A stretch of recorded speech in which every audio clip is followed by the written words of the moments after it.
Okay, so my thoughts on Thought Bubble. See what I did there? Look guys, at the end of the day, I'm not going to sugarcoat this. When I go to a convention, I will always give you guys a heads up on both the good and the bad, and this one is no different. This one did indeed have both good and bad parts. However, I will say this, there was more good than there was bad.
Hi guys, welcome to Hydra Collectables, where we let our geek flag fly. My name's Luke and I'm your host, and today I'm going to give you my thoughts on the Thought Bubble convention this year in Harrogate. This was the first convention of its kind that I have attended in a really long time. I used to go to the Leeds Festival back when it was over there. However, obviously due to life and the pandemic, it has been a number of years since I have been to a convention such as this. First of all, I'd like to thank the organisers of this event for this awesome opportunity. I was very honoured to be given a press pass, and I feel like I have used it well in this exploration of the event. Over the course of the weekend, I used my press pass to record multiple things at the event itself, including but not limited to a trailer, the cosplay shows, and of course interviews with a few guests, all of which can be found right here on my YouTube channel under the playlist Thought Bubble 2021.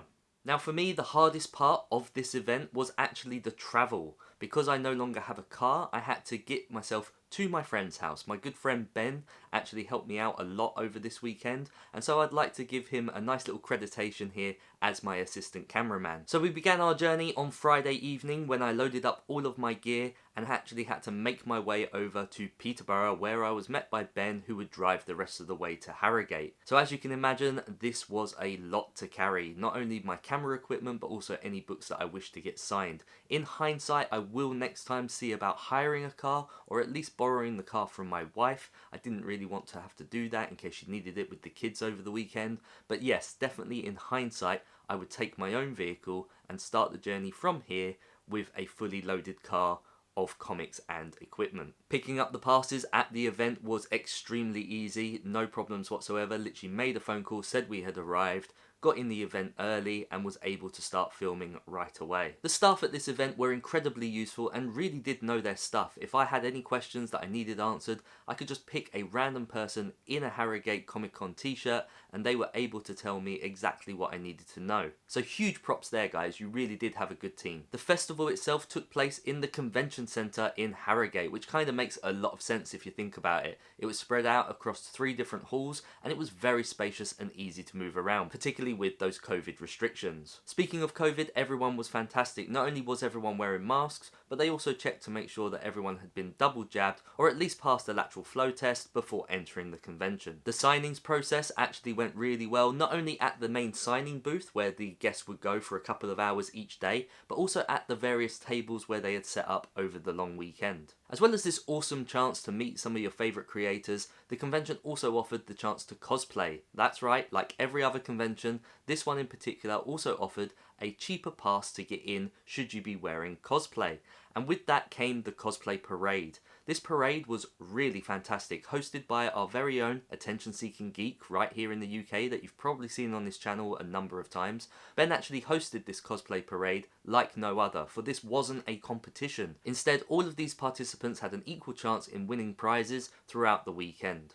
So that was a lot of the good stuff, but let's talk about the tiny little issues that did occur over the course of this weekend. Starting first with Conclash. What do I mean by Conclash? Well, it's simple. There were multiple conventions all being hosted around the country at the same time, and this really did dilute the opportunities for any investors or stall holders to actually be present at the event. It is my understanding that we not only had the Liverpool Convention, but we also had the Birmingham Convention and the Cornwall Convention, as well as probably many others, all happening around a similar time due to being forced back by the pandemic. And so sadly with that, the inevitable happened. We had a sheer lack of comics. That's right, Comic Con without comics. Now I know this is a comic art festival and it was more about displaying works by other creators, whether they be high end or low end and just getting started in the industry. However, a Comic Con without comics just doesn't really sit too right with people, and there was a real lack of stall holders there, and even just a tiny stall such as Forbidden Planet would have gone a really long way enabling people to purchase books that they could have got signed. Now of course, that being said, a lot of the creators did have some of their own works at their table, but this was a limited amount, and once they were gone, they were gone. So if you didn't have your own books to get signed,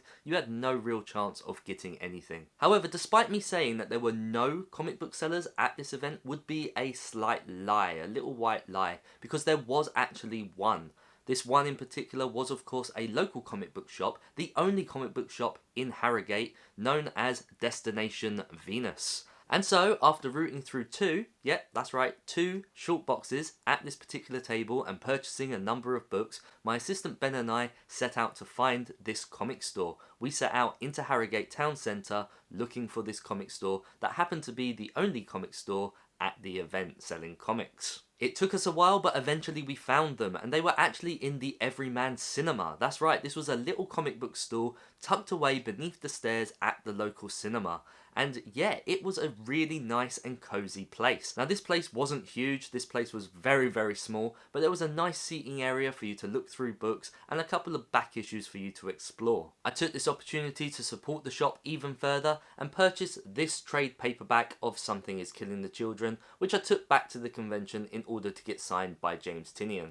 So yeah, out of all of these different tables, all of these different displays at the convention, this one in particular was my favourite. And if you ever find yourself in Harrogate, please head on over to Destination Venus and support them as best you can. So the final thing that I want to talk about in regards to this convention was meeting up with the UK YouTube community. Many of us from the UK actually attended this convention, being the one and only convention that we could all be at the same time. So I took this opportunity to grab myself a blank comic. I grabbed the Superior Spider-Man Team Up Edition, and I got the various members of our community to sign it. This is a really nice little keepsake and something that I can treasure for a long time. I originally got this idea from Comics with Beulah, who in the past has taken multiple blank comics to various conventions and had them signed by people that he has met along the way. And so I just thought it was a really nice idea and decided to replicate that here in the UK. So while we're on the subject of signed books, let's take a look at some of the other books that I was able to pick up along the way. Now I will say that because of how busy I was recording the show,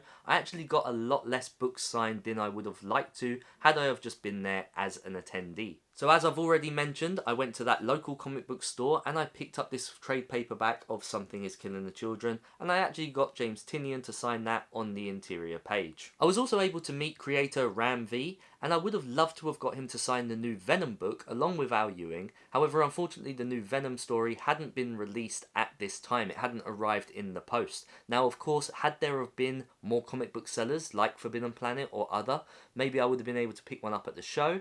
However, with the lack of resellers because of the convention clash, I was unable to do so. So instead I got this particular Catwoman signed, a great cover here. Unfortunately it did smudge, so yeah, great to meet Ram V, great to get something signed, but this is kind of worthless now. So it happens, alright? So I'm not going to complain too much, it just sucks.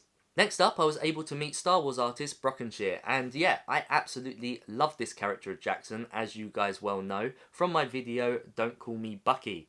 So yeah, he was very kind enough to actually put that quotation in a speech bubble on this comic for me, so I am very happy to add this to my collection. Now of course, it wouldn't be Comic Con without meeting my beloved friend Charlie Adlard. I have known Charlie for many years now, and I absolutely love his artwork in The Walking Dead. Being a huge zombie fan myself from not only the comic books but also my special effects days, it seemed madness not to get something signed from Charlie himself. So as a lot of you guys know, I did once have a complete Walking Dead collection signed by Charlie, however I had to give that up due to monetary reasons. That being said, I have been slowly rebuilding, and so I took the opportunity to get this book signed. This was the first book welcomed back into my collection, and it is issue 19, the first appearance of Michonne. And as you can see here, Charlie was kind enough to not only sign it, but also give me a little Michonne remark just on the corner here.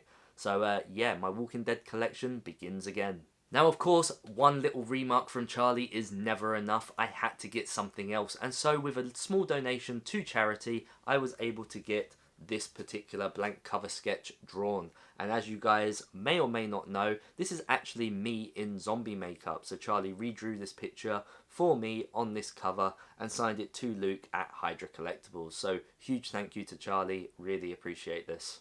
Sticking with zombies, let's talk about Marvel zombies, and I was able to meet artist Sean Phillips, who was willing to sign this amazing cover for me. So yeah, long before the days of Walking Dead, we had Marvel zombies, again written by Kirkman, and this amazing cover art signed by Sean Phillips. This is actually my second copy of issue number 1 that Sean has signed, however my previous one is really tattered, really ill-fitting for the collection. So yeah, this is a huge upgrade, and I really did appreciate Sean's time. So that's pretty much all I was able to get when it came to signings. I know it's not much, but again, I was spending most of my time filming things at the event, so, you know, swings and roundabouts. However, I do want to show you guys what I was able to pick up from those 2 single comic book boxes at Destination Venus. So yeah, I'm just going to quickly go through those. We won't spend too much time, but I do think it's important to show you guys what I picked up. So the first thing I spotted when going through the first box was a Thundercats book, and I personally absolutely love Thundercats. It's one of those all-time favourite things from my childhood, along with Masters of the Universe and Turtles. And so I literally turned to my friend Ben and said, I have to get more of these. If there are any more in this box, I am taking them all. And so yeah, that's what I did. And I've got some 20 odd Thundercats books right here. So like I say, I'm not going to linger on them too long, but I will show you guys what I picked up. Now there are a couple here that are complete runs. They tend to be in 5-issue story arcs, and then there are just some others thrown in for good measure. And so one of the important things that I want to say here is not only was Destination Venus the only comic book store at this event, but every single one of these books that I am showing you right now was only £1. That's right. Every single one of these, £1. One singular pound for all these awesome, well put together, very few imperfections comic books. So almost at the end now of the Thundercats. Now of course it wasn't only Thundercat books that I picked up. I did actually go for a few others that I saw there that I thought were of interest. So the first ones that I picked up was from this Netflix. Oh, was it Netflix or was it just Sci-Fi? I don't remember. But the show Happy. Not sure if any of you guys have seen Happy. It's the imaginary friend of a little girl who sides with a police detective who's gone a little bit crazy. And the little girl has been kidnapped and they have to go and rescue her. So I was able to pick up 3 copies out of 4. Obviously I will need to find issue number 3. I haven't yet looked on eBay to see what that goes for, but hopefully I'll be able to pick up that and have a complete set. Like I say, they were £1 each. How could I leave them behind? Being a fan of zombies, as we've already spoke about, I also picked up a couple of copies of Archie Afterlife, or Afterlife with Archie. So these were definitely cover buys. I picked them up because of their zombie appearance, their zombie look, as opposed to the stories. The stories might be good. I have no idea. And so finally, I'm not 100% certain on this, so please correct me in the comment section down below if I have indeed made a mistake. But there was one book in there for £1 that I actually found that is a minor key. And with the upcoming Disney Plus show of She-Hulk, I believe this is quite a nice key to have. That, of course, being Civil War 2, issue number 4. And I believe, Correct me if I'm wrong, I believe this is the first time we find out that She-Hulk is also immortal? Not too sure. Either way, I took the gamble for £1. We'll see where it goes. These are keys that I'm not particularly going to sell. This is just going to go in my Immortal Hulk collection. But yeah, for £1. Couldn't leave it behind. So there you have it. That is my honest review on the Harrogate Comic Book Art Festival, aka a UK Comic Con. I absolutely love going to these events, and I have been attending them for some 10 plus years. I really do feel like one of the veterans. However, that being said, this was my first time truly filming the event. I know I'd done one a couple of years ago before the pandemic, but you know, the whole pandemic thing, the whole lockdown thing was very new, and a lot of people were a bit worried and concerned about what was going on, and so it didn't quite work out how I wanted. So all in all, this was the first time that Hydra Collectables has truly been on the road. Would you guys like to see more content like this? If so, please hit that like button and let me know in the comment section down below. And I'll do my very best in the new year to really push for those press passes and give you the content that you would like to see. If you enjoyed this video, please check out this one up here. And until next time, I'll see you in another life. Take care.